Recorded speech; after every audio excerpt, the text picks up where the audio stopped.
We have been looking at consulting with our member parties also, and to see what would be the biggest interest and also the main concern of the EU citizens.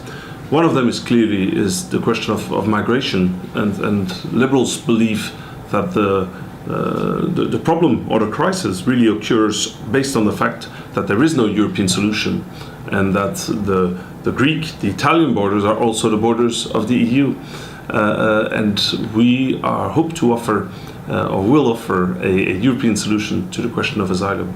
A second point that is a concern for the citizens is also the rise of illiberal movements like the one by Mr. Orban, supported with advisors like Bannon, etc. So I think it is one element there where we want to offer a different solution for the EU.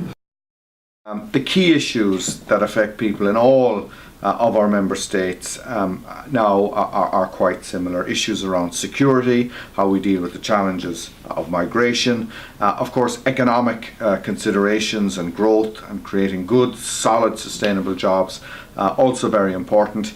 And we have challenges around how we deal with climate change and environmental issues also. So these are, I suppose, the main areas where I think people understand that we need to cooperate, we need European solutions, we need EU solutions. And the European People's Party and our 51 member parties in every member state of the European Union, we will campaign to show why voting for our member parties, for our EPP, how we can address these key, main, significant areas for the people of this continent.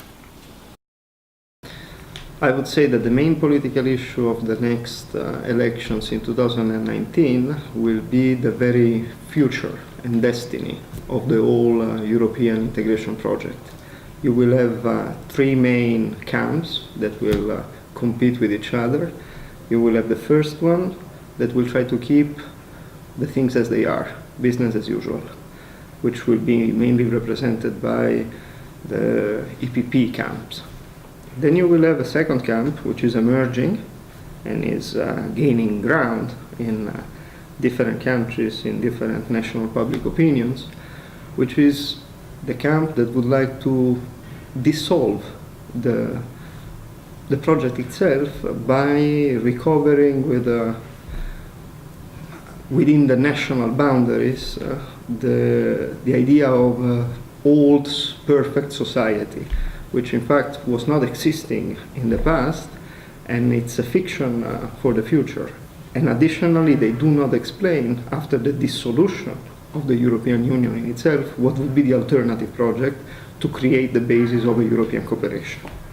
And then you have the third camp, which I think we as PES represent at large, which is the camp of recovering the very ideal of the European integration project by reforming the Europe as it is today. Well, the two main issues, I think, will be migration and the sovereignty of the member states of the European Union. We already have seen this during local elections or national elections the last years, where we see that these themes are going to be decisive, I think, also for the European elections.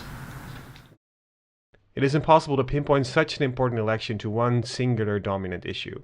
Europe is too diverse and our challenges are too broad. Some players seem to be putting forward a pro-European versus an anti-European battle as the main issue of these elections. But we firmly believe that this election will not be about more or less Europe, but about changing Europe. The desire and need for Europe that is less focused on profit and more on people and planet. The issue of making the European Union social and green. A second important battle is that of democracy and freedom. We must not allow Europe to transgress into authoritarianism, scapegoat politics, and declining freedoms for all those that question the status quo or do not fit to conservative norms.